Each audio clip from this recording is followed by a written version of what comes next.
Баршаңызға сәлем. Бүгін мен сіздермен өте дәмді, жегенде ауызда ерейтін рогалики печеньелерінің рецептісімен бөлісетін боламын. Ең алдымен ұнымызды салқын тоңазытқышта тұрған майымызды алып, терканың көмегімен өткізіп аламыз.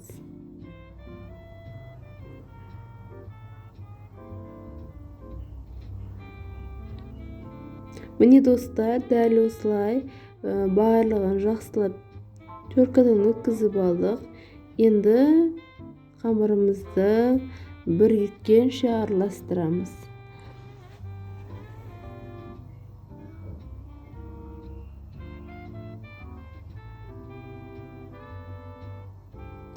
Дәл осылай ұнымыз бен майымызды жақсылап араластырып алып, оның үстіне сарыуыз, 2 дана сарыуызымызды, қаймақ, дәміне қарай тұз салып, қамыр елейтін боламыз.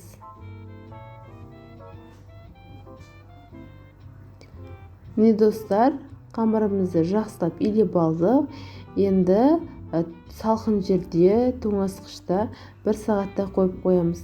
1 сағаттан кейін алып, мен 2-ге бөліп алдым. Видеода көріп тұрғандарыңыздай жайып, дәл осылай кесіп шығамыз.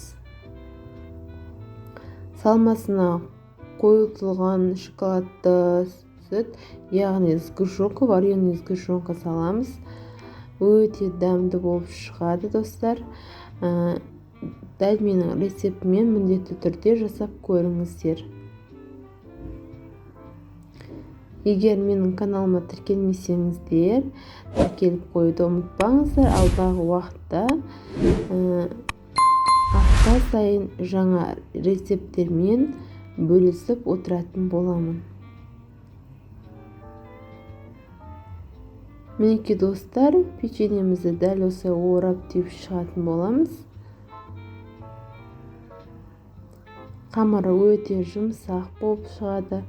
Енді қызып тұрған пешімізде 180 градуста 30-35 минут аралығында пісіріп аламыз.